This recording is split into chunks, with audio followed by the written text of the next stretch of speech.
हाय, welcome back.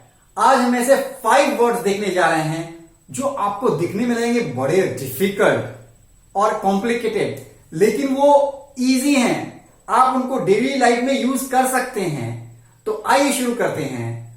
पहला word है anachronistic. Anachronistic इतना बड़ा वर्ड, तो आप इसको देखकर सोच रहे होंगे इसकी क्या मीनिंग हो सकती है। तो इसका मीनिंग बहुत सिंपल है जी, ओल्ड फैशन्ड, यानी कोई भी चीज ऐसी हो जो पुराने स्टाइल की हो, आउट ऑफ डेट हो, तो उसके लिए आप यूज कर सकते हैं एनाक्रोनिस्टिक। किसी की ड्रेस हो सकती है anachronistic, your outfit, your dress is anachronistic. किसी का नाम आउट ऑफ डेट हो सकता है, तो आप बोल सकते हैं योर नेम इज एनाक्रोनिस्टिक। मान लो किसी का नाम राम श्याम है, इस तरह का नाम है, पुराना किस्म का, राज काफी पुराना नाम है, तो आप बोल सकते हैं योर नेम इज एनाक्रोनिस्टिक, है ना।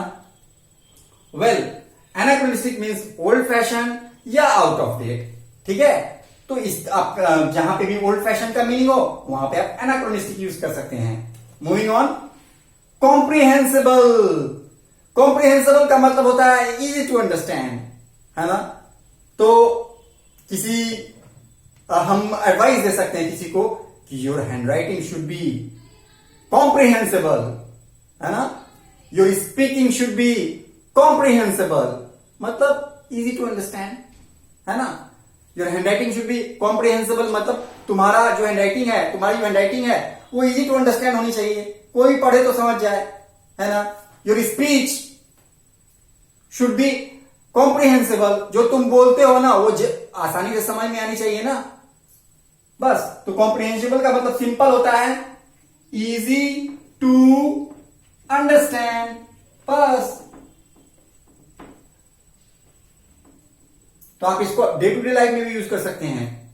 My teachers teaching style is comprehensible, मतलब उनकी बात समझ में आती है भाई, है ना। जो पढ़ाते हैं उनकी स्पीकिंग समझ में आती है, उनका स्टाइल बहुत सिंपल है ना। तो comprehensible, easy to understand. Moving on, third, inconsequential. इतना लंबा वर्ड, क्या मीनिंग हो सकता है? बहुत इजी है।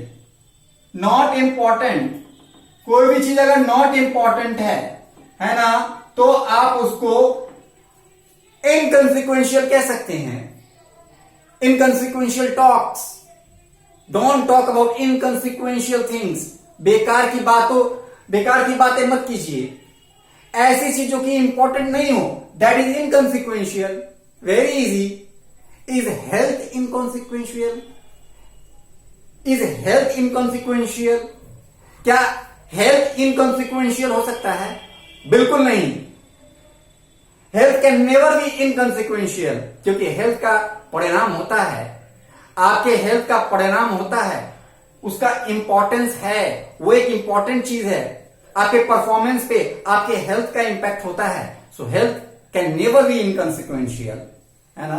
तो आप इंसिक्वेंशियल का मतलब क्या समझे? Not important. जहां भी आपको नॉट इंपॉर्टेंट यूज करना हो वहां पे आप इनकॉन्सिक्वेंशियल यूज कीजिए।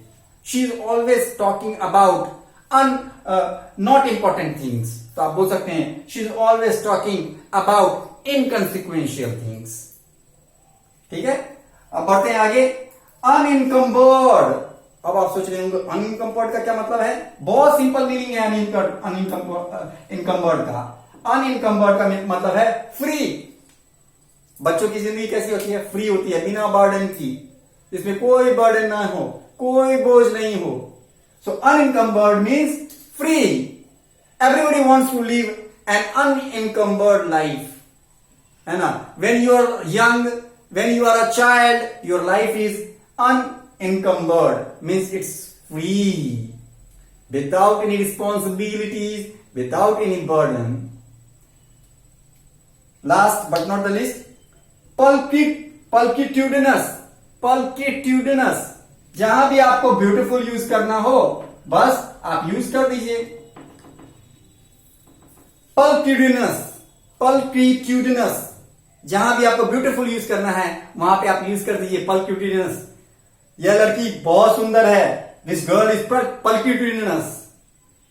पल्क्यूटिनस, है ना। ऐश्वर्या राय इज पल्क्यूटिनस, जहां भी आपको ब्यूटीफुल यूज करना है वहां पे यूज कर दीजिए ये वर्ड पल्पिट्यूडिनस। तो ये थे 5 वर्ड्स।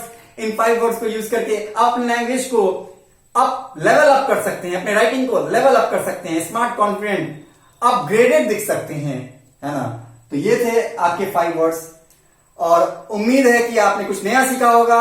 और अगर आपको वीडियो पसंद आया हो तो लाइक कीजिए, शेयर कीजिए, सब्सक्राइब कीजिए। Till the next video, bye bye.